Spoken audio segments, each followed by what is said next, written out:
This is the Vauxhall Nova, and in the Mobile 1 Rally Challenge, they've got a bit of work to do. 11 seconds adrift of the field after the rounds in the Subaru and the Lancia.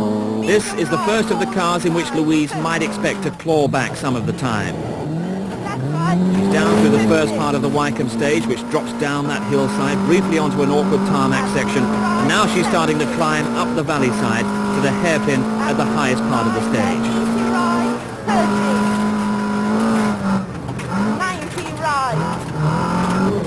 The Nova GTE, now known as the GSI, 1600cc engine producing something in excess of 150 horsepower. Vauxhall out of international rallying next season, sadly, but the Nova will still be a big force in the domestic championship. Absolute left 70 kings. 19 left long press. 30.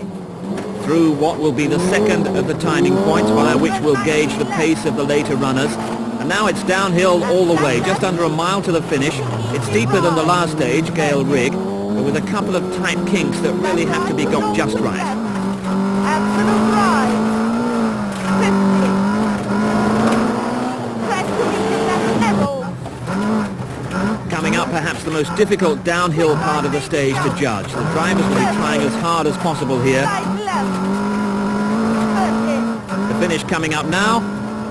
Press over, slight right, and there we go. 2:21. And Louise setting that opening target of 2 minutes 21. Maybe misjudged that corner with a bad dip, because if you get too far and deep into the corner, it's going to throw the car. But we got into the slippy stuff because the road's not quite clear yet, and just slid wide. Louise referring to the corner about a third of the way into the stage, where we've got the first of our timing points. Bad bump on the inside, and Louise scattering the rubble as she scrabbles for grip on the way out. So once again, the early runners fighting the problem of loose stones on the stage. Frustrating because they'll be sweeping those stones clear and making it easier for the later drivers. But this is David Llewellyn, the British champion, on the stage now. A little bit cautious down the opening part of the stage. As I say, front-wheel drive, an almost completely new experience, and the whole driving technique has to be revised. Cautiously through the tarmac section, first timing point. That makes Llewellyn equal with Louise, and once again drifting wide on that loose stuff.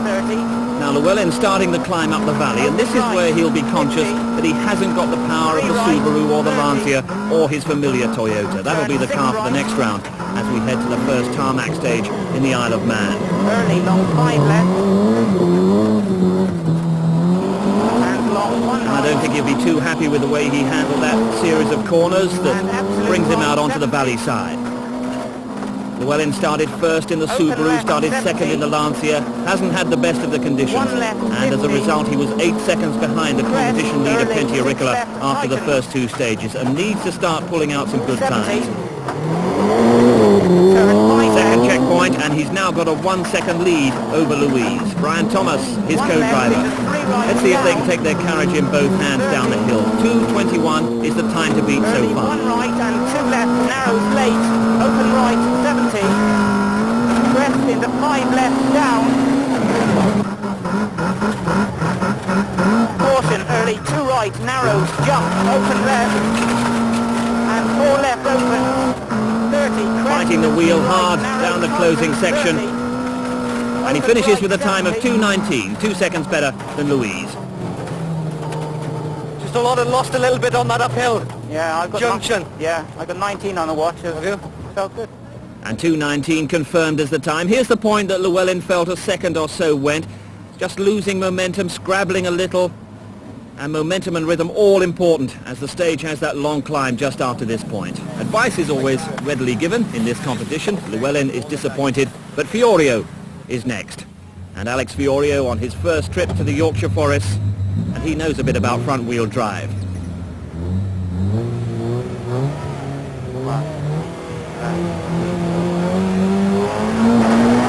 Fiorio won the Fiat Uno Championship in Italy and campaigned front-wheel drive Fiat Unos in the World Championship before moving on to Lancias and most recently the Works Martini Lancias. Always with co-driver Luigi Pirolo at his side. subito sinistra 1, chiude lunga. Fiorio only 4 seconds behind the leader Auricola after the first 2 stages, so he's well in touch and will be looking to stay in touch. Subito occhio a sinistra, uno meno, chiude il fondo, Bivio. Per basso a destra, 3 più. Subito a sinistra, uno, lunga, tardi, chiude. Subito tornante a destro. Now this is where the stage changes from gravel to tarmac briefly, so control and front wheel drive confidence all Destra, important. uno meno, chiude. Bivio, fondo, occhio. First time check coming up, Per basso a and destra, Fiorio sei, is fastest by 1 second. 1 second up on Llewellyn. And you'd have noticed the cleaner, tighter line he took through that last corner. Not so much debris thrown up, a sure sign that he's quicker. Subito uno meno, chiude, lunga, non It's a stringere. light car, it's a responsive car, and a lot more action on the steering wheel for the drivers. In sinistra, uno, Nova lunga, just chiude. getting away from Fiorio a little there. Now on the long climb up the valley side, and Fiorio would need to make a really big mistake not to be faster than Llewellyn. He's no doubt disappointed he didn't pull out more of an advantage in the last round in his own car, the Lancia. Fiorio equal with Wilson, a second behind Auricola in the Lancia. Here is the second check, and he's now got a 2-second advantage over Llewellyn. Now the section to be brave, and Alex Fiorio used to be a downhill ski champion back home in Italy before switching to rallying, and it's the technique and the bravery of the downhill racer that's required now. Uno meno, chiude. Subito basso destra, 3 più, taglio. 2 minutes 19 is the target set by Llewellyn, and Fiorio's pace down the hill might have pulled out another second on the British champion. But it's 2:16, a 3-second lead for Fiorio. 63 girando 2:17. Good time, but there once again Fiorio thumps the wheel, shakes his head. Somewhere, obviously, he feels it could have been better. Hard to see where. So it may be worth checking that middle tarmac section of the run. Coming up to the first time check, and the bumper camera suggesting he got it a bit sideways. The Italian with that upright, urgent style. Neat work on the handbrake, neatly through a difficult section. Fastest so far, but not satisfied. Okay. Very good. Yeah, but... What was the time?